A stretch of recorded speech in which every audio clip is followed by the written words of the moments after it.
Olá pessoal, tudo bem com vocês? No vídeo de hoje eu vou trazer um artigo que foi destaque entre os editores do portal ius.com.br, um dos maiores portais jurídicos do país, e ele tratou aqui da revisão da vida toda. Disse também que o destaque é uma continuação da votação e não um recomeço, igual Nunes Marques quer fazer crer, e igual a resolução do STF trouxe essa interpretação dúbia, né, que uma hora entende uma coisa, outra hora entende outra coisa, e é por isso mesmo que o ministro Alexandre de Moraes já se colocou à disposição para redigir uma nova resolução, e o ministro Luiz Fux, presidente do STF, se colocou à disposição também de aceitar essa ajuda e de baixar uma nova resolução, enquanto ele ainda é presidente do STF. E aí, pessoal, a qualquer momento vai sair essa resolução.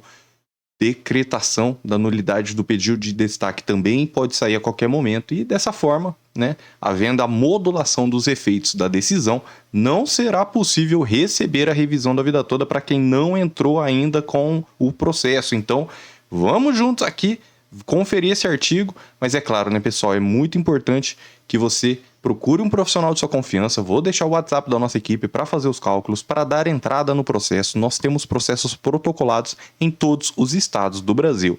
WhatsApp 44 99868 3378, 44 99868 3378 e também 61 98522 0420. Análise completa 61 98522 0420. São várias revisões que existem e você pode ter direito, assim como muitos clientes que entraram em contato para verificar a revisão da vida toda, descobriram que tinham direito a outras revisões e inclusive já receberam os valores, já receberam o reajuste também, tá certo, pessoal? Entre em contato inicial feito pelo WhatsApp.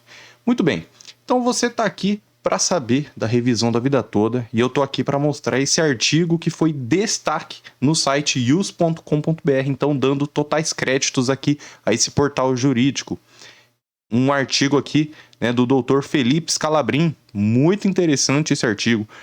E também uma indagação, né? A continuidade de julgamento entre uma sessão virtual e uma sessão presencial afeta essa possibilidade de alteração do voto? É isso mesmo, pessoal. É isso que nós vamos ver aqui. Ele, que é professor também, ele é mestre pela Unicinos. E vamos seguindo, pessoal. Primeiro estudo, contextualização. Ele começa aqui. Após ampla discussão nos tribunais inferiores, a chamada revisão da vida toda chegou ao STF para ser julgada na sistemática da repercussão geral, tema 1102. Então, repercussão geral, esse processo, essa decisão vai valer para todos os outros processos em andamento, processos judiciais em andamento. Então, precisa entrar com o processo da revisão da vida toda. Ele diz que não pretende detalhar os argumentos que já são evidentes que a única solução coerente com a integridade é no sentido de que o segurado pode sim optar pela não aplicação de uma regra de transição que lhe seja mais gravosa, ou seja, que lhe prejudique. Só que ele vai refletir sobre o julgamento já em curso, né, para a gente lidar com fatos aqui, e porque assim, a única solução possível é a vitória dos aposentados, né? Se vai vir com modulação de efeitos ou não, é provável que venha, mas assim, o que ele quer tratar aqui são dos fatos aqui que aconteceram e que podem acontecer dentro do processo da revisão da vida toda. Com idas e vindas, o julgamento foi iniciado em junho de 2021 através do plenário virtual. Então, olha aí, 1 ano no plenário virtual. E essa sessão virtual, né, aquela sessão no site, os avatares, como disse o ministro Alexandre de Moraes. No primeiro momento, ministro relator, ministro Marco Aurélio, votou pelo desprovimento do recurso extraordinário interposto pelo INSS. Então, quem está recorrendo aí até o STF é o INSS, tá? Propôs a seguinte tese. na apuração do salário de benefício dos segurados que ingressaram no regime geral da Previdência Social até o dia anterior à publicação da Lei 9.876 de 99 e implementaram os requisitos para aposentadoria na vigência do diploma, aplica-se a regra definitiva prevista no artigo 29, incisos 1º e 2º da Lei 8.213, quando mais favorável que a norma de transição.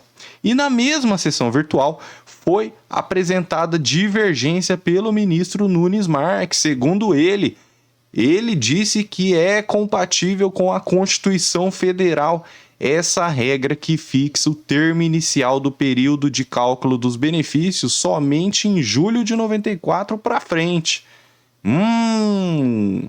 A votação ficou empatada em 5-5 com o pedido de vista pelo ministro Alexandre de Moraes. E aí, o que aconteceu, né? Ficou uns meses aí suspenso o processo, e aí, nesse tempo, né, o ministro Marco Aurélio se aposentou e houve a nomeação do ministro André Mendonça. Muito bem, então. Na sequência, o ministro Alexandre de Moraes apresentou um voto vista favorável à tese dos segurados. E aí, na verdade, foi uma aula, né? O voto do ministro Alexandre de Moraes ali foi uma aula, verdadeira aula de direito constitucional e previdenciário. Só que com os votos já lançados e faltando cerca de 30 minutos antes do término do prazo regimental, o ministro Nunes Marques apresentou no painel o pedido de destaque do processo e o regimento interno diz que o julgamento referente à revisão da vida toda não teria sido efetivamente concluído e que ele deveria ser reiniciado em ambiente presencial. Mas calma aí, porque isso causou um grande alvoroço na comunidade jurídica pelo inacreditável reinício de um julgamento, cujos votos já haviam sido lançados por todos os ministros. Então surgem importantes questionamentos acerca da legitimidade e dos limites desse possível novo julgamento. Então não é que vai haver novo julgamento necessariamente. É possível que haja para confirmar novamente o 6-5, mas calma lá, vamos acompanhar aqui, pessoal. Muito bem. A sistemática do julgamento virtual, né?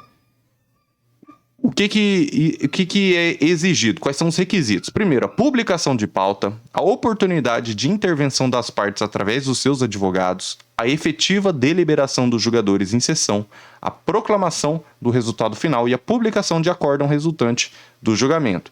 Então, esses requisitos nós verificamos que são praticamente os mesmos de um julgamento presencial. Então, a sistemática, a estrutura é a mesma, né? Então, o julgamento virtual ele não vale menos do que um julgamento presencial, como quer fazer crer algumas pessoas aí, né? O Lewandowski, o Alexandre de Moraes deixaram bem claro que vale o mesmo tanto e esse pedido de destaque nem faz sentido. Então, a resolução 642 disse que para sistematizar o julgamento virtual, né, haveria a inclusão na plataforma eletrônica, a publicação da pauta no Diário de Justiça eletrônico, o início da sessão virtual com prazo para manifestação e conclusão do julgamento. Normalmente, as sessões virtuais teriam início às sextas-feiras, tá certo? E ao longo de uma sessão presencial, diversas situações podem ocasionar a suspensão do julgamento. Então, suspender o julgamento é uma coisa que existe já faz tempo. Tanto é que esses dias aí foi suspenso o julgamento da Lei de Improbidade Administrativa. Uma vez suspenso o julgamento, ele será retomado de onde parou. Então, no presencial, né, suspender o julgamento, ele retoma de onde parou. Então, por que quando traz do virtual para o presencial, que seria o caso do pedido de destaque, por que tem que reiniciar? Né? Da onde que tiraram? O artigo continua. Tudo bem, nem sempre o julgamento é concluído na mesma sessão. Podem haver várias sessões, os motivos são variados, as regras de suspensão do julgamento referentes à sessão presencial são integralmente aplicáveis à sessão virtual e é possível que existam outras hipóteses. E na sessão virtual, a conclusão do julgamento se dá com o término do prazo para a duração da sessão. Normalmente a apuração será eletrônica, então, decorrido o prazo, serão computados os votos lançados para a apuração do resultado final. Caso não seja alcançado o quórum de votação ou havendo empate, o julgamento será suspenso e incluído na sessão virtual subsequente para a colheita dos votos dos ausentes. Até aí tudo bem, né? Se tivesse empate, vai suspender para a próxima sessão, até aí tudo bem. Agora, a proclamação, seja em sessão presencial ou em sessão virtual, é ato formal que encerra o julgamento.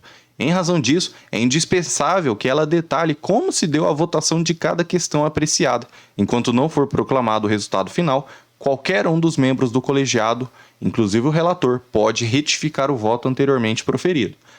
Tudo bem, né? Então, assim, deu os 11 votos, é ato formal que encerra o julgamento. Tá lá como cada um votou, no caso aqui da revisão da vida toda, 6-5, né? Então até o encerramento, até a proclamação do resultado final, tudo bem. Aí poderia mudar o voto, mas, né, e esse pedido de destaque? Então, essa resolução 642 que já vão derrubar essa resolução, já vão editar uma nova resolução, segundo palavras aí do ministro Luiz Fux, presidente do STF, né? Já vai ter essa nova resolução para tratar melhor sobre esse pedido de destaque, especialmente quando os 11 ministros já votaram, né? Então, a norma regimental, ela dizia, né, a resolução do STF, ela falava que o julgamento seria reiniciado. Só que isso cria uma situação incompatível com a lei processual. O julgamento colegiado, diferentemente do que ocorre com pronunciamentos unipessoais, é um ato complexo que se desenvolve através de uma sequência de atos processuais. No aspecto temporal, o julgamento pode se dilatar em razão de inúmeras variáveis, como a possibilidade de sustentação oral, pedido de vista, conversão em diligência ou até o pedido de destaque. As intercorrências no curso de um julgamento são muitas. Só que, atenção, uma vez iniciado o julgamento do colegiado, com a apresentação de pelo menos um voto, não é possível que o ato seja simplesmente reiniciado com o descarte daquilo que já foi produzido. Julgamento colegiado forma-se no avanço espaço-temporal deflagrado pelo seu termo inicial. Então, começou a votar, deu o primeiro voto, não é possível reiniciar o julgamento. Cada um que votou pode até mudar o voto. Aí a gente até defendeu isso aí. Não, tudo bem, muda o voto, Barroso. A gente até, né, defendeu essa ideia, tudo bem. Agora, começou o julgamento colegiado, não pode reiniciar do nada. Por quê?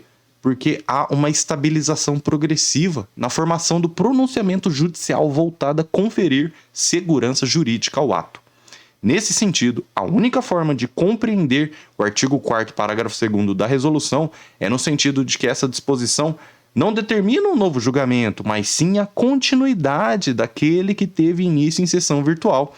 Essa interpretação se conjunta com a própria norma regimental seguinte, que viabiliza a continuidade de um julgamento presencial em ambiente virtual.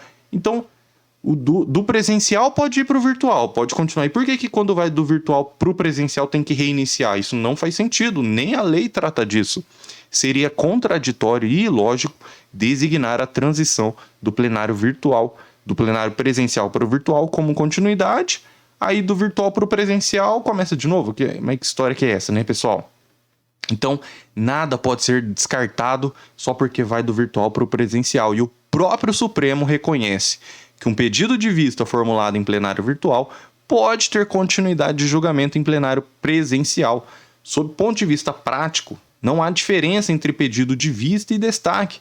Ambos ocasionam a paralisação temporária do julgamento para uma continuidade posterior. A diferença é que o pedido de destaque viabiliza um debate abrangente, sem apresentação de um voto específico, enquanto o pedido de vista, normalmente, ocasiona uma análise individual por quem pediu vista, para depois debaterem e apresentar esse voto individual que vai integrar o futuro acórdão, que é a decisão colegiada. Então, a única interpretação constitucionalmente adequada das normas atinentes à sessão virtual é no sentido de que, atenção, uma vez iniciado o julgamento, os votos já lançados devem ser considerados e computados, ainda que o prosseguimento se dê em sessão presencial.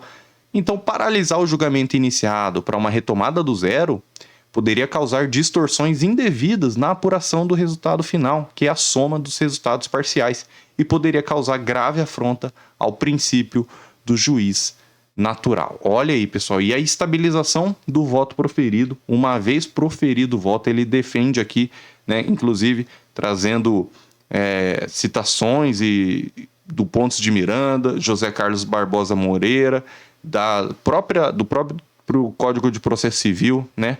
Isso aqui até o STF entendeu também dessa forma, mas ele trouxe muito bem. Quem se aposentou, o voto vai estabilizar, não tem como mudar. Tudo bem. Aí o STF acertou. Mas e aí? E nessa questão de recomeçar, né? Como é que fica essa questão? E ele encerra aqui. Pessoal, isso aqui foi realmente assim, não é à toa que esse artigo foi um dos destaques, né, do portal ius.com.br. Dr. Felipe Scalabrin, professor e mestre. Olha, um excelente artigo, palavras muito bem colocadas e que mais uma vez mostram que o único caminho é a vitória da revisão da vida toda por parte dos aposentados e que esse pagamento precisa ser feito o quanto antes, né, pessoal? Porque se já tem os 11 votos do 6-5, qual o sentido de postergar essa decisão? Os 11 ministros já se deram por satisfeito, não tem mais para onde ir, pessoal. Então comenta aqui, eu quero a revisão da vida toda. E pessoal, não percam o próximo vídeo, eu vou fazer o Voz do Aposentado, vou ler os comentários aí que vocês deixarem aqui. Então vamos juntos, ó, revisão da vida toda, revisão da FGTS, muitos outros direitos, você confere aqui. Eu sou Nakamura, professor e advogado há mais de 10 anos na linha de frente contra as injustiças do INSS. Muito obrigado por estar aqui. Comenta, eu quero a revisão da vida toda já. E aí eu vou saber que você assistiu até o final. Que Deus te abençoe. Estamos juntos e até a próxima.